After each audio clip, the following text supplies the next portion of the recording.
C'est l'heure de l'information sur EZAV TV. Mesdames et messieurs, bonsoir et bienvenue au rendez-vous de l'actualité. Tout de suite, les titres de ce journal.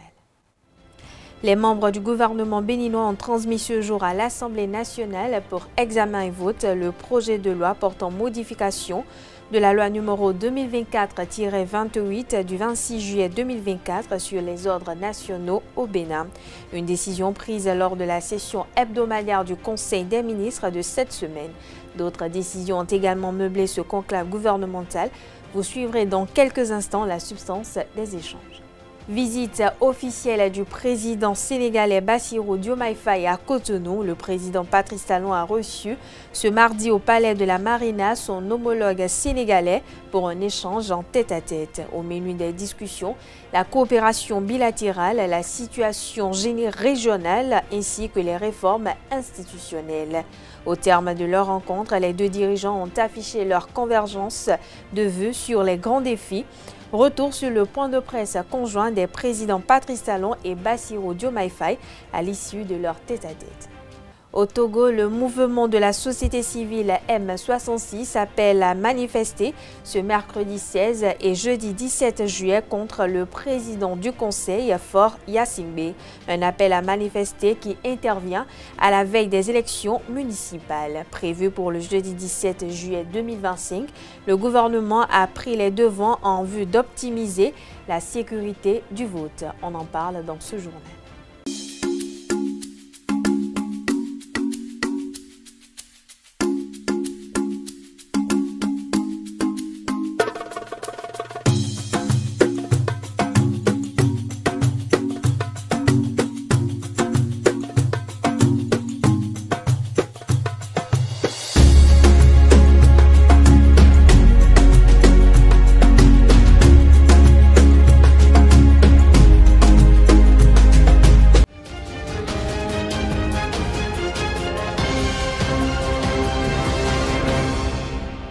À nouveau, bonsoir. Merci de nous recevoir chez vous avec cette livraison de l'actualité. Les membres du gouvernement béninois ont transmis ce jour à l'Assemblée nationale pour examen et vote le projet de loi portant modification de la loi numéro 2024-28 du 26 juillet 2024 sur les ordres nationaux du Bénin.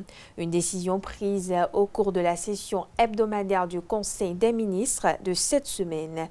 Présidé par le chef de l'État Patrice Talon, chef du gouvernement et président de la République. D'autres décisions ont également été prises. Des précisions sur les mesures normatives avec le porte-parole du gouvernement, Wilfried Léandre Rongwechi. Le Conseil des ministres s'est réuni ce mercredi 16 juillet 2025 sous la présidence de M. Patrice Talon, président de la République. Les décisions que voici ont été prises à l'issue de la séance. Au chapitre des mesures normatives, décret portant sur les attributions, l'organisation, le fonctionnement et le régime électoral de l'Ordre national des pharmaciens, de l'Ordre national des médecins et de l'Ordre national des chirurgiens dentistes. Il s'agit d'une série de 6 tests qui visent à définir d'une part clairement les attributions de chaque ordre en conformité avec les évolutions du système de santé et les exigences d'une gouvernance performante. La réglementation a également pour objectif de renforcer le rôle de ces organes en matière de régulation de l'exercice des activités professionnelles avec pour centre d'intérêt la qualité des soins, le respect de l'éthique et de la déontologie. D'autre part, il consacre une meilleure définition des règles électorales aux fins de garantir leur transparence et crédibilité. C'est ainsi que sont abordées les questions se rapportant à la composition des conseils nationaux et régionaux, aux modalités de candidature, d'éligibilité, de vote, de durée des mandats et de renouvellement des instances. Le ministre de la Santé veillera, en relation avec les autres ministres concernés, à leur application diligente. Au titre d'autres mesures normatives, le Conseil a adopté les décrets portant transmission à l'Assemblée nationale pour examen et vote du projet de loi portant modification de la loi numéro 2024-28 du 26 juillet 2024 sur les ordres nationaux du Bénin. Nomination des commissaires aux comptes près le Centre national des produits biologiques à usage vétérinaire. nomination de magistrats à la chancellerie et dans les juridictions, puis approbation des statuts modifiés de l'Agence de contrôle des installations électriques intérieures Contrelec. Au chapitre des communications, en point 1, recrutement par concours direct de 115 fonctionnaires des eaux, forêts et chasses. Ces personnels seront déployés après leur formation pour renforcer les capacités d'intervention de la corporation dans les missions à elle dévolues. Il s'agit notamment de celles relatives à la riposte sécuritaire. Les personnels sont répartis à raison de 95 gardes forestiers, 10 contrôleurs et 10 conservateurs des eaux, forêts et chasses.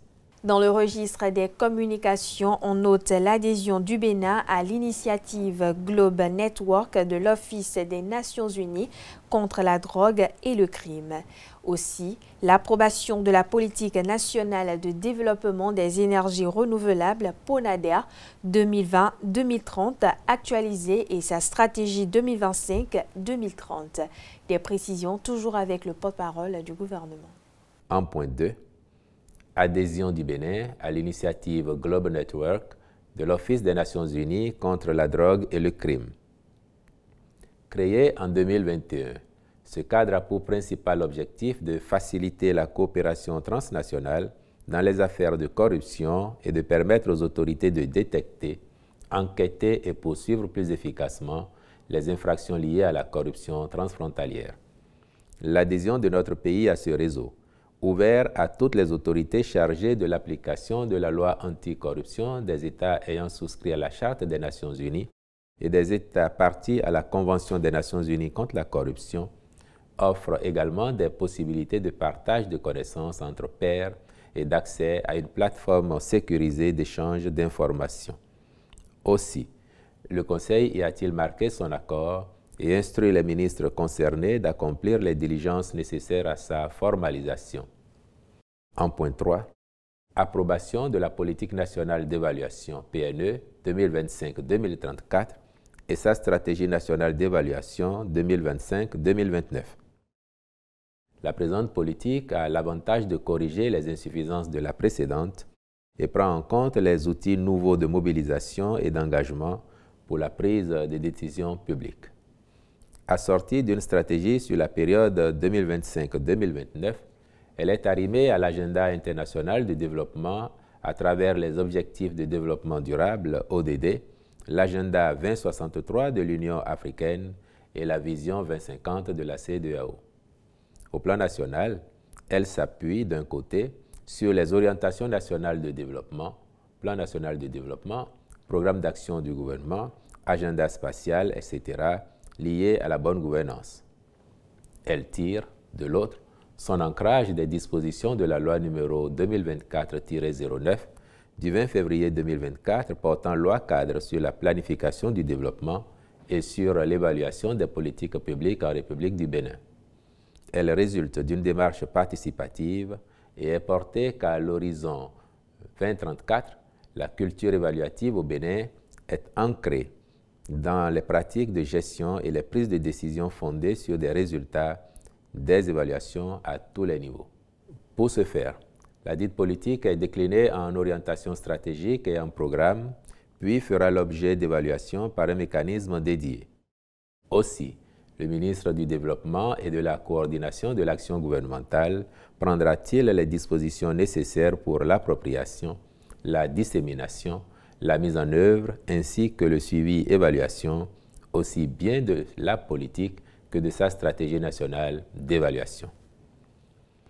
En point 4, approbation de la politique nationale de développement des énergies renouvelables PONADER 2020-2030 actualisée et sa stratégie 2025-2030. Cette politique vise à faire des énergies renouvelables la source prioritaire de la satisfaction durable et optimale des besoins énergétiques nationaux à l'horizon 2030. Sa mise en œuvre permettra à notre pays d'œuvrer davantage à la réduction des émissions de gaz à effet de serre, de mieux s'adapter au changement climatique et de favoriser l'accès à tous et à moindre coût aux énergies renouvelables. Ce faisant, elle contribuera au développement durable, et à la promotion des activités socio-économiques du monde rural par une énergie moderne. La PONADER servira ainsi de cadre de référence d'élaboration et d'exécution des projets et programmes d'énergie renouvelable dans notre pays. Elle traduit la volonté du gouvernement d'orienter et de coordonner toutes les interventions dans le sous-secteur, tant des acteurs publics, parapublics que privés. Pour en assurer l'efficacité, elle est dotée d'une stratégie de mise en œuvre sur la période 2025-2030 destinée à induire des résultats positifs pour en favoriser l'évaluation. En point 5, approbation de la politique nationale de maîtrise d'énergie PONAME 2020-2030 actualisée et sa stratégie 2025-2030. L'actualisation de la PONAME se justifie principalement par l'évolution du cadre institutionnel du secteur de l'énergie pour tenir compte de la dissolution de l'Agence béninoise d'électrification rurale et de maîtrise d'énergie, qui était la principale structure administrative opérationnelle dans la promotion et le développement de la maîtrise d'énergie.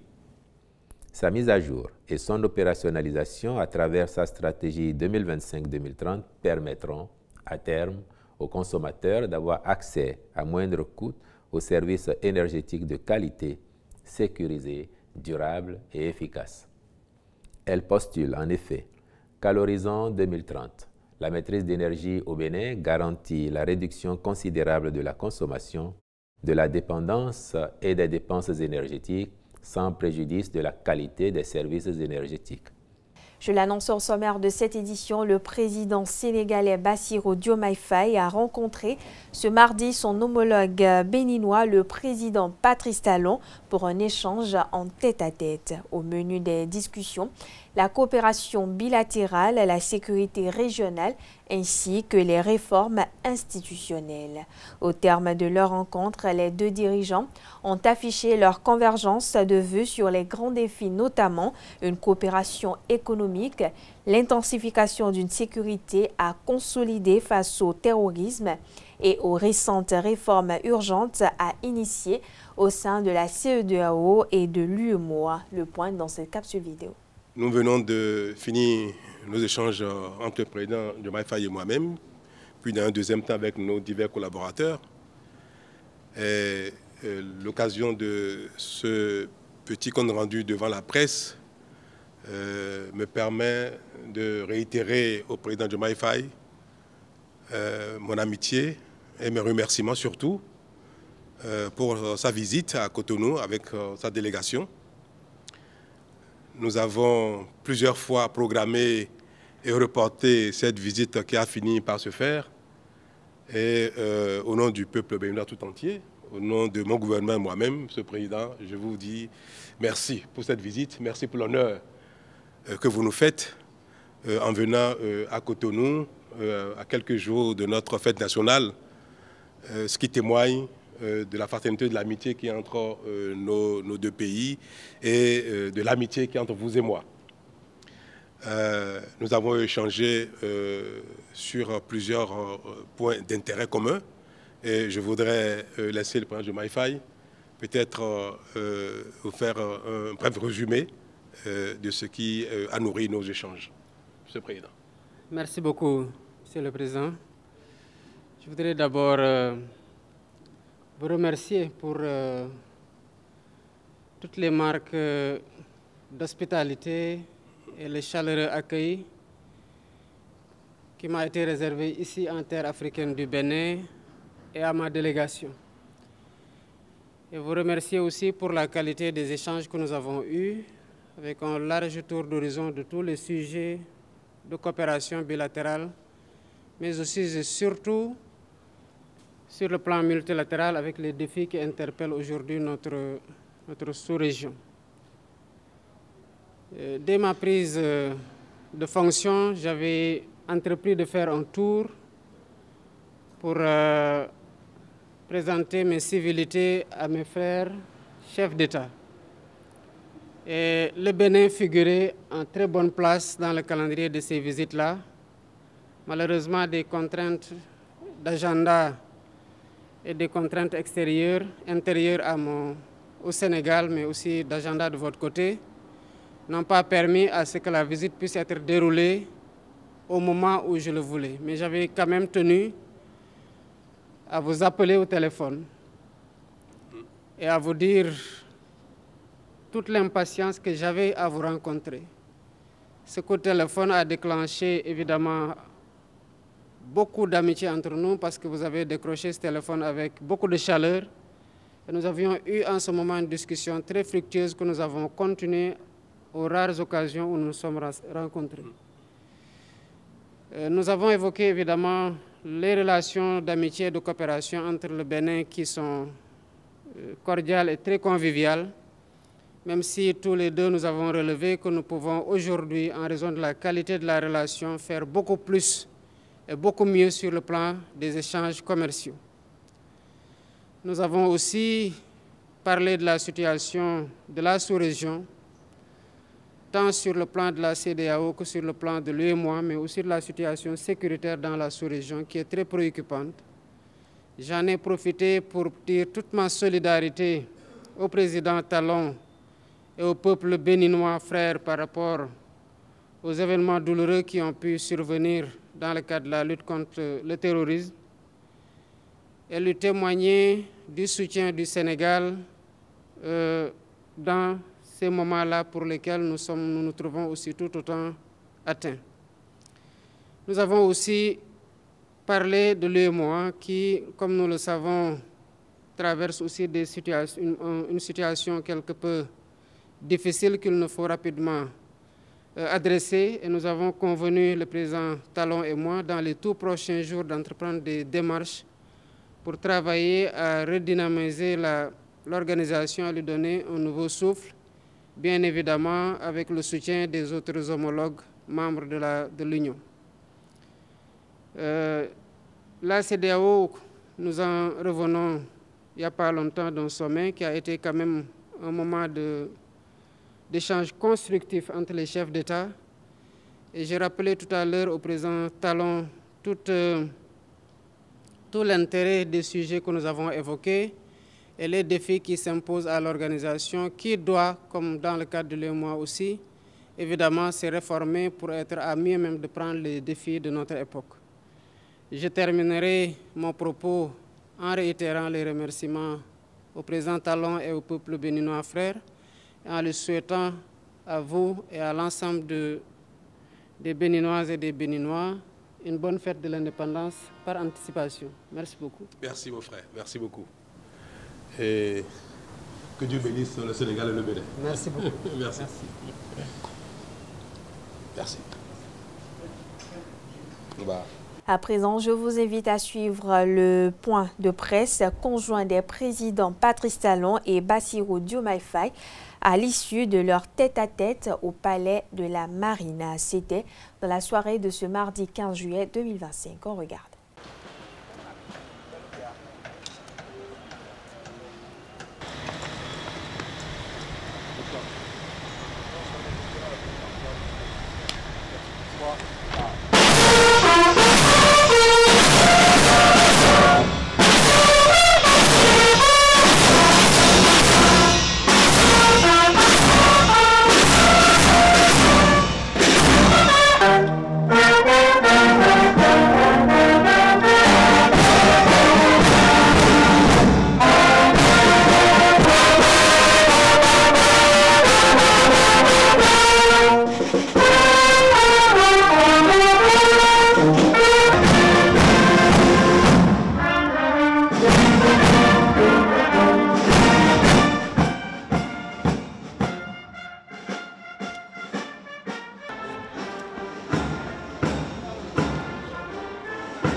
Le regard. Merci, monsieur le président.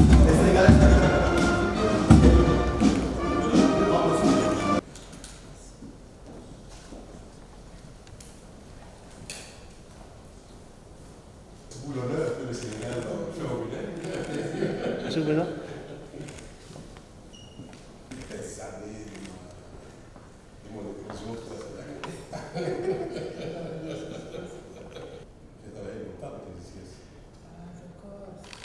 On poursuit cette édition au Sénégal. Le Premier ministre Ousmane Sonko, ministre et leader charismatique du parti au pouvoir, le PASTEF, occupe de nouveau le devant de la scène politique et médiatique après des déclarations jugées polémiques par les médias locaux, des observateurs et analystes politiques.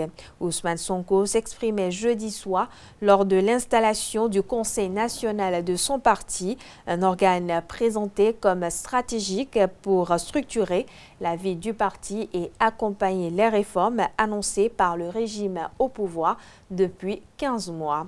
Quelles répercussions un désaccord entre les deux hommes forts du Sénégal peut-il entraîner dans la gestion de ce pays? Élément de réponse avec l'analyste géopolitique Hamzat Abdoulaye. Il s'exprime au micro de Nancérine Fatoumbi et de Francis Ola Farami.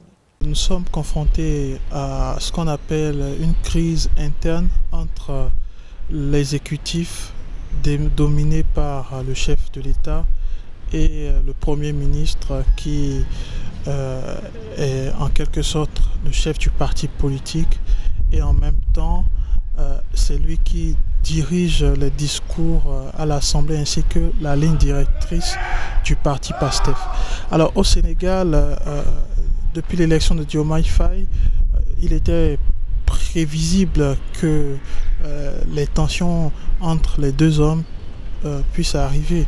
C'est vrai que les premiers mois, on a eu une ambiance parfaite, un mariage parfait entre les deux hommes qui se connaissaient depuis longtemps, avant même la bataille politique. Donc aujourd'hui, je peux dire que cette rupture entre les deux hommes marque trois choses. La première, c'est que la ligne conductrice du chef de l'État s'écarte de la ligne originelle du parti PASTEF et de Sonko. La deuxième chose, c'est que la vision de l'homme d'État qu'est désormais Diomaye Faye n'est forcément plus la même chose que la vision du parti. Et enfin, cela traduit un message très important, c'est que le pouvoir n'est pas une chose qui se partage. Et vous l'avez constaté, cette rupture montre qu'il y a des désaccords constants entre les deux hommes. Et aujourd'hui, c'est révélé au grand jour.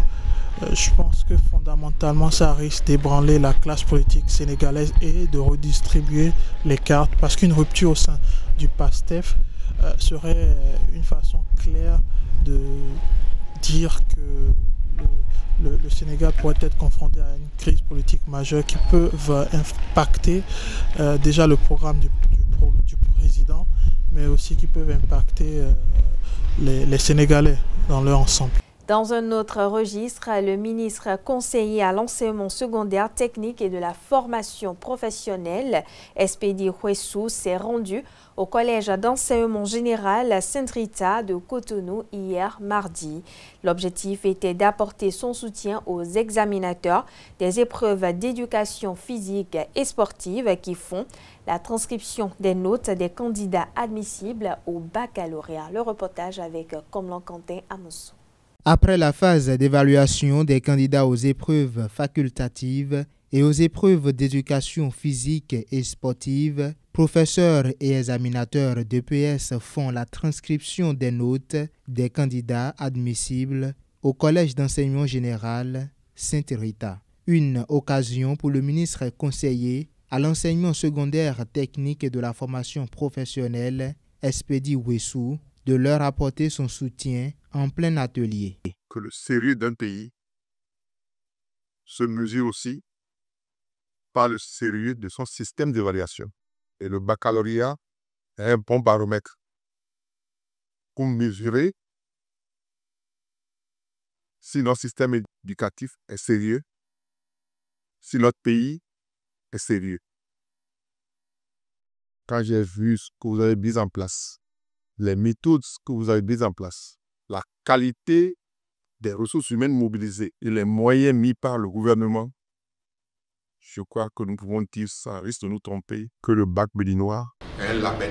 En perspective à la deuxième délibération qui aura lieu ce mercredi 16 juillet, le ministre a également visité l'atelier des langues nationales. Le président de la sous-commission de cet atelier a saisi l'occasion pour rappeler l'importance des langues nationales dans l'éducation. Les langues nationales interviennent au titre des matières facultatives. Les candidats qui composent dans cette matière, ce qu'on attend d'eux, c'est qu'ils travaillent très bien, comme il est attendu aussi dans toutes les matières. La spécificité de ces matières facultatives, c'est que lorsque l'étudiant, le candidat travaille très bien, la note qui vient après la moyenne de 10 est prise en compte dans le calcul de sa moyenne au bac. Donc je prends le cas de quelqu'un qui a 17. La note 7 va être ajoutée à sa moyenne du baccalauréat. En principe, ce sont les 6 langues de post-alphabétisation. Il y a le Hadjabé, il y a le Fondé, il y a le Dikamari, il y a le Batono, il y a le Tendi, il y a le Yoruba. Mais nous sommes aussi ouverts à la possibilité que des étudiants composent dans d'autres langues. Il y a aussi le Ditamari.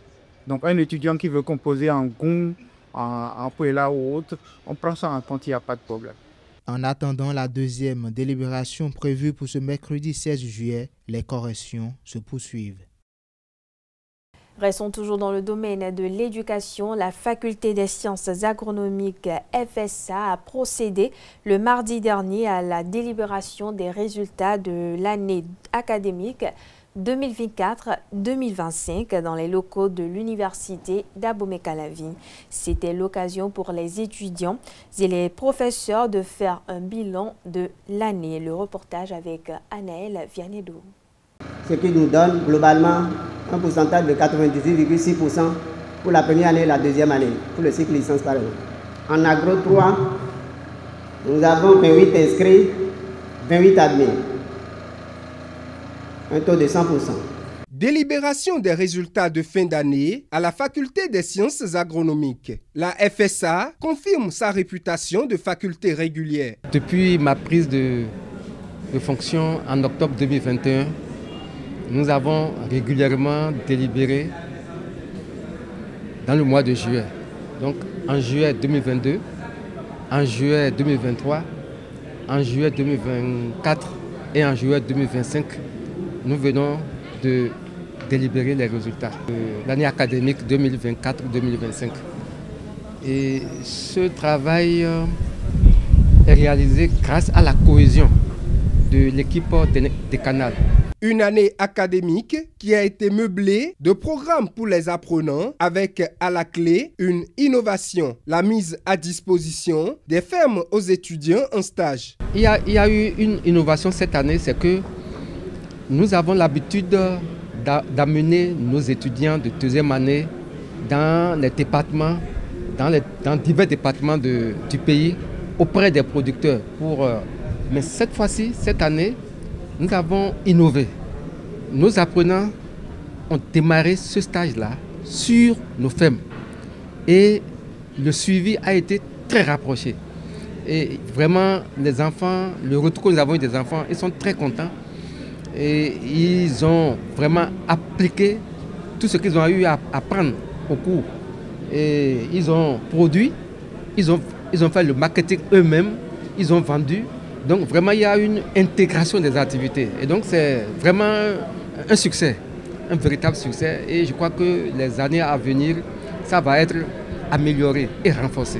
Des résultats de près de 90% pour des départements et 100% pour d'autres. Une amélioration considérable attribuée à la rigueur administrative à la FSA. Je remercie le décanat, principalement le vice-doyen et toute son équipe pour le travail abattu pour que la délibération puisse avoir lieu à temps avant que les apprenants n'aillent en congé. Et au regard de tout ce qui a été montrer comme résultat. Je suis fière en tant qu'enseignante dans le département et dans la faculté. Il faut lier ces résultats par rapport donc à la qualité de l'enseignement au niveau de la faculté et aussi un peu par rapport aussi au profil de recrutement des étudiants qui rentrent au niveau de la faculté. Vous savez, de plus en plus, au niveau des masters, nous avons les cours d'agronomisation pour un peu mettre à niveau ceux-là qui n'avaient pas fait le cursus au niveau de la faculté afin de pouvoir les aider à pouvoir mieux suivre les cours en master. Les étudiants sont également satisfaits de cette prouesse renouvelée de la FSA. Nous avons pris beaucoup de temps pour venir à cette étape. Il y a de cela 5 ans, nous ne pouvons pas dire que nous aurions ces résultats. Donc nous remercions déjà ces responsables qui nous ont beaucoup aidés. Et aujourd'hui, l'étudiant agronome peut dire qu'en juin, juillet, il a fini l'année académique et peut faire des stages académiques pour son parcours professionnel. Cette année, nous avons travaillé sur beaucoup de pression parce que les années antérieures, la pression n'était pas de cette taille. Mais je remercie déjà le sens du devoir des étudiants de se mettre à la tâche à faire ce qu'on leur demandait. C'est vrai, nous espérons plus. Nous espérons plus de la part des étudiants et de l'administration. Mais déjà, les résultats prouvent déjà le sérieux qu'il y a parmi nous, étudiants et responsables étudiants. La faculté des sciences agronomiques a profité de l'occasion pour statuer sur les cas de certains étudiants en conseil de discipline. Cet acte de proclamation des résultats clôture l'année et donne place aux vacances. Et puis on parle santé pour parler justement de l'intoxication alimentaire, affection courante qui survient après la consommation d'eau ou d'aliments contaminés par des bactéries, des virus ou des parasites. Les risques d'une intoxication alimentaire peuvent varier en fonction de l'agent pathogène et de l'état de santé général de la personne affectée. Comment s'y prendre lorsqu'on a une intoxication alimentaire? Élément de réponse avec Christine Adjono-Adiagodo, nutritionniste diététiste. Elle s'exprime au micro de Francis Olafarami et de Nancérine Fatoumi. Une intoxication alimentaire est un trouble digestif que nous observons dès que nous consommons des aliments contaminés ou des boissons contaminées par des germes, notamment des virus, des bactéries, des parasites et aussi parfois des produits chimiques. L'intoxication alimentaire souvent se manifeste par des diarrhées, des vomissements, des crampes abdominales, parfois de la fièvre. C'est comme ça que nous reconnaissons généralement de façon systématique si quelqu'un est intoxiqué sur le plan alimentaire ou pas. Oui, elle est vraiment mortelle et donc pour l'éviter, il y a des dispositions que nous devons prendre. Alors, la première des choses, c'est d'observer une hygiène de façon générale et de façon particulière, il faut adopter une hygiène alimentaire, d'accord, et une hygiène environnementale.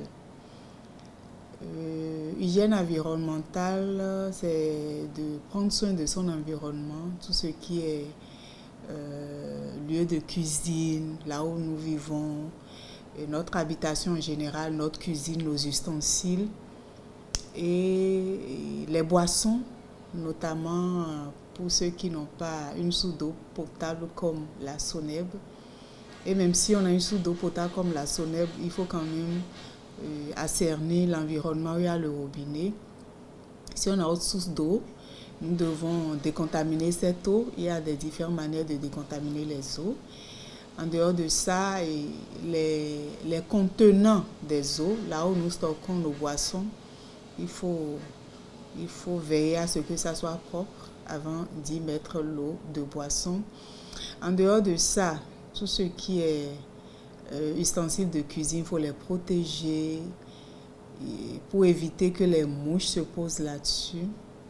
Aussi, par rapport aux aliments, nous devons forcément nettoyer nos aliments, quoi qu'en soit la source. Si c'est la source et la nature, bien sûr. Si c'est des céréales, forcément, avant de les réduire en poudre et en faire des farines, il faut forcément les nettoyer une première fois, pas les tremper catégoriquement, mais toutefois les nettoyer, les sécher avant de les envoyer au moulin. Tout ce qui est légumes et les fruits, il faut forcément bien les nettoyer, il faut les tremper, respecter un certain nombre de temps dans les solutions de décontamination. Il faut bien les nettoyer, les rincer abondamment, puisque tout à l'heure je disais qu'on peut s'intoxiquer facilement à travers les produits chimiques.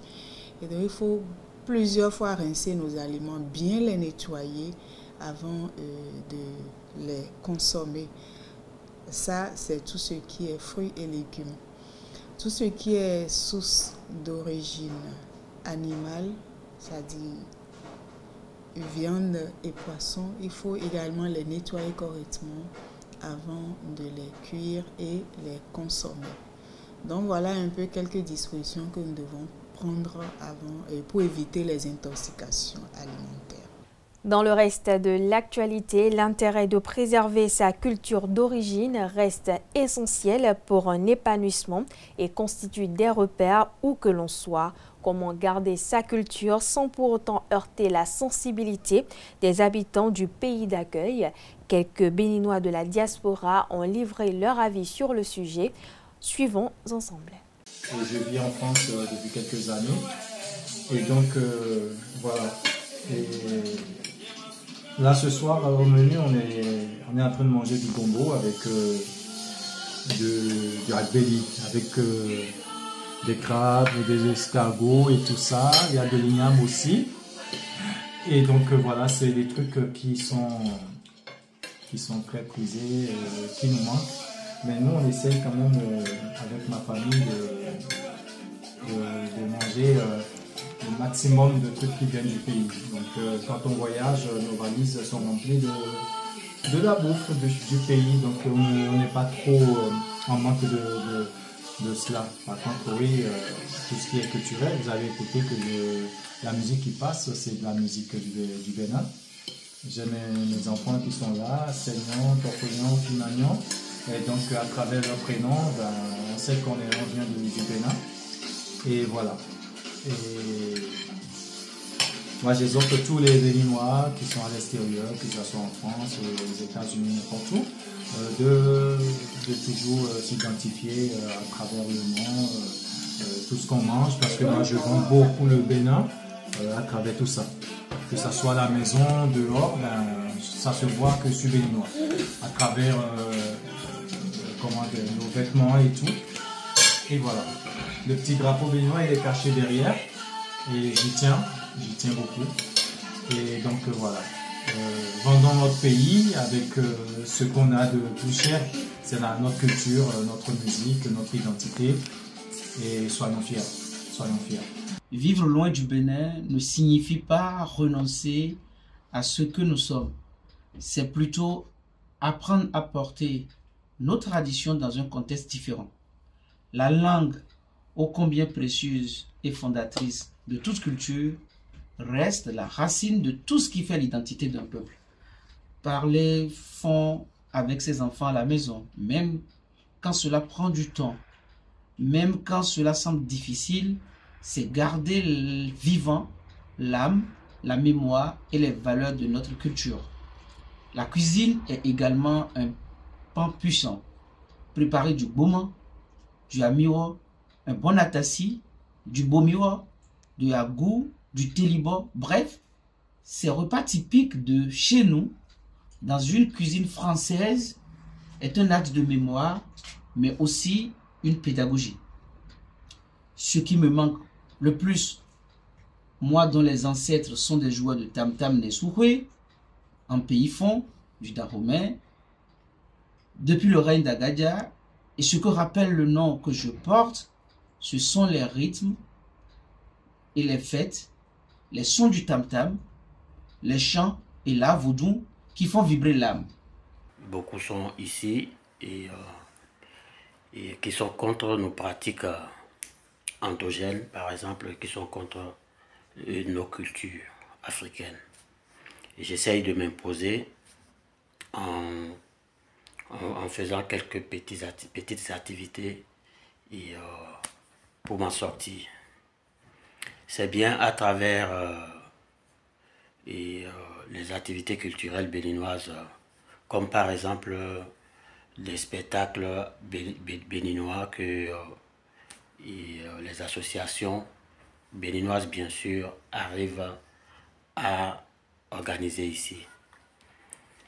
J'ai invité les artistes béninois à se produire dans les grandes capitales européennes. Et puis on parle sport dans cette édition. Début difficile pour les Guépards mini-footballeurs à la CAN 2025. Battus par le Maroc pour leur entrée en lice ce mardi 15 juillet à Derna, les Béninois n'ont pu sauver l'honneur que grâce à un but de Brice Gozo. Désormais, tous les regards sont tournés vers leur deuxième sortie prévue pour ce mercredi. Un match crucial pour relancer leur campagne continentale. Romaric Djessougogbeno pour le compte rendu.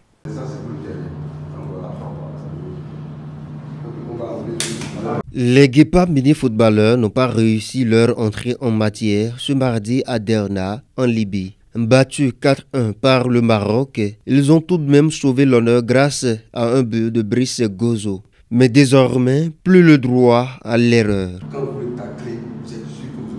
Le staff technique insiste sur plusieurs points. Rigueur défensive, concentration maximale sur les transitions et surtout, plus de lucidité dans les phases offensives. Jouer simple, vite et ensemble, a martelé le sélectionneur à ses joueurs tout en les invitant à élever leur niveau d'engagement. Depuis le coup de sifflet final du premier match, les ajustements tactiques se multiplient à l'entraînement.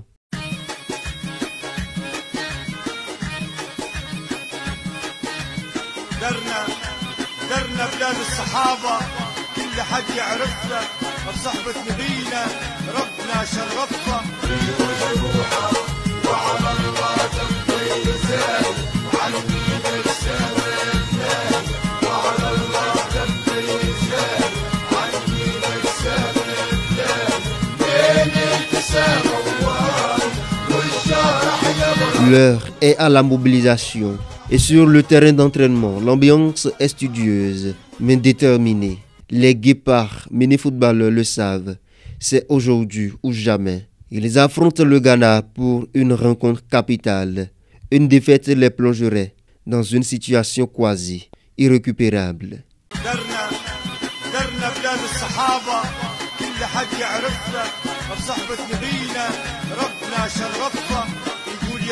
Et puis hors de nos frontières, pour finir cette édition, au Togo, le mouvement de la société civile M66 appelle à manifester le mercredi 16 et jeudi 17 juillet 2025 contre le président du Conseil, Faure Gnassingbé. Depuis le mois dernier, de nombreux citoyens se sont mobilisés durant 4 jours, causant la mort de 5 personnes selon un bilan officiel des autorités et 7 selon les ONG et la société civile. Un appel à manifester qui intervient à la veille des élections municipales. Selon quelques témoignages, les forces de l'ordre occupent les principales artères de Lomé et font des rondes à moto depuis ce mercredi matin. Les municipales n'ont lieu que ce jeudi, mais le gouvernement a pris les devants en vue d'optimiser la sécurité du vote. Le gouvernement, le ministère de la Sécurité et celui de l'administration territoriale ont déjà annoncé la fermeture des frontières terrestres dès ce soir à partir de minuit. Pour les autorités togolaises, les manifestations qui se sont enchaînées à partir du 6 juin dernier relèvent de la déstabilisation sous-régionale et du terrorisme. Les autorités togolaises ont donc lancé des mandats d'arrêt contre les organisateurs en pointant particulièrement le M66, le mouvement du 6 juin, en référence au jour du début des soulèvements. Et voilà qui met un terme à cette édition. Merci de l'avoir suivi. Merci de votre fidélité. On se donne rendez-vous vendredi prochain pour le même exercice.